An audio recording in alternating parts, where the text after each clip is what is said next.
Welcome to this MyTrucking video.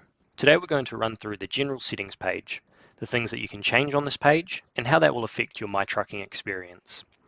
First off, in order to get to the General Settings page, you just need to hover over the Account section and go to General Settings. This page is broken down into many sections depending on the overarching theme.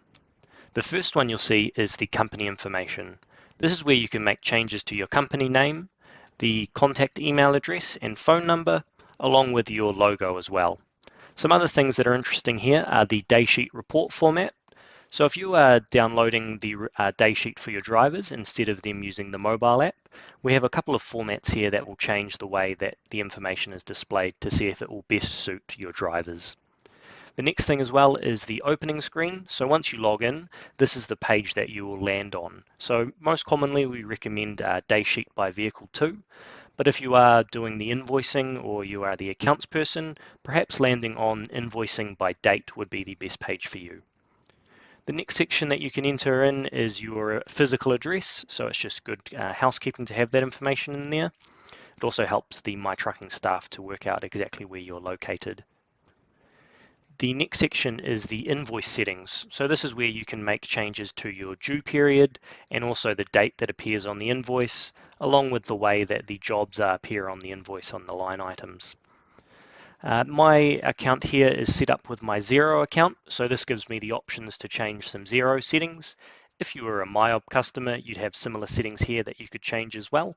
And if you're just downloading the information to a CSV spreadsheet, then obviously different options would appear as well here. So things like my GL codes showing on the product page, and then also if I was using tracking categories to track my vehicles, then they would be showing in here. And I could select my primary tracking category and my secondary tracking category. Another good one to set is your default revenue code. So you can set a revenue code per every product, but you can have a default one to cover for new products added without a revenue code. The next section here, which can be quite important at the moment with the range in fuel pricing, is adding a levy. So if you need to add in a fuel surcharge or fuel adjustment factor, then you can simply turn that on, include a percentage, and then also assign the GL code. So this here is a Xero only feature, so if you don't have Xero, this feature won't be available. You can also enable a text messaging feature so that you can text your customers when you are on the way to their delivery. To enable this, you just need to connect up with Burst SMS, which are one of our text partners here. So if you are interested in learning more about that, please reach out and we can help you get that set up. Another integration which is really handy is with the eRoad GPS system. So you can link up the eRoad system and your MyTrucking system in order to show you information between the two systems, such as importing vehicle hours and kilometers from eRoad, but then also showing completed jobs on the MyTrucking tab in the eRoad depot. Another important section is the reference fields. So if you've got information that you're adding in each job, this is where you can change the titles of those reference fields and also select which reference fields are showing and which is the main one that shows on the daysheet. Currently, you can only show one reference on the daysheet, so make sure it is the most useful one for you to view at a glance on the daysheet. Next off, we have the display options. So these are the extra fields that can be turned on or off when creating a job and running through the job section. For example, agent or buyer is good when you are trying to assign jobs to stock agents or buyers as well. If you're using a pickup and a delivery vehicle, then the second vehicle option is really handy to split out a job among two drivers.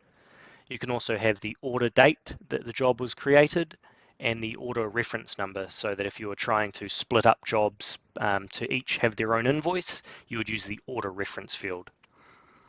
You can also have the charge client showing on the daysheet and the addresses on the daysheet as well. You can split jobs, so if you've got a job for, say, a large amount of bulk work that needs to be done across multiple loads, then you can allow split jobs.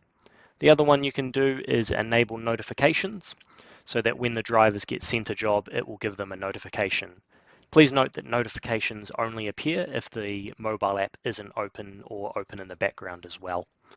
The next set of options is the mobile app options. So this is where you can turn on or turn off features for your drivers to use on the mobile app, and also select what kind of information the drivers can see.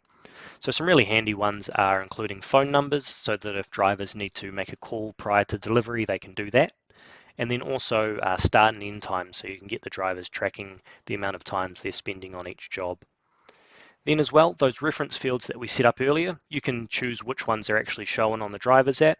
So you can have all of them shown or just specific ones. For example, if you're using subcontractors, quite often what most people will use is a separate reference field to note down the subcontractor rate. You may not want that shown to the driver, so you could simply tick off which reference field that was so that it isn't shown to the drivers. You can also include a section for the drivers to enter in their gross, tier, and net weights as well.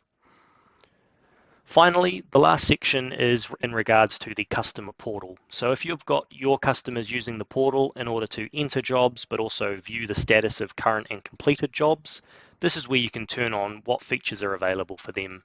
So whether they can see the order number, and then also our reference fields, and also if they can see the attachments. So that would be driver included photos and signatures as well. So that's a run through of the settings page. If you have any questions or want to reach out, feel free to get in touch with myself or the team here, and we'll be able to give you a run through of any questions you may have. Thank you.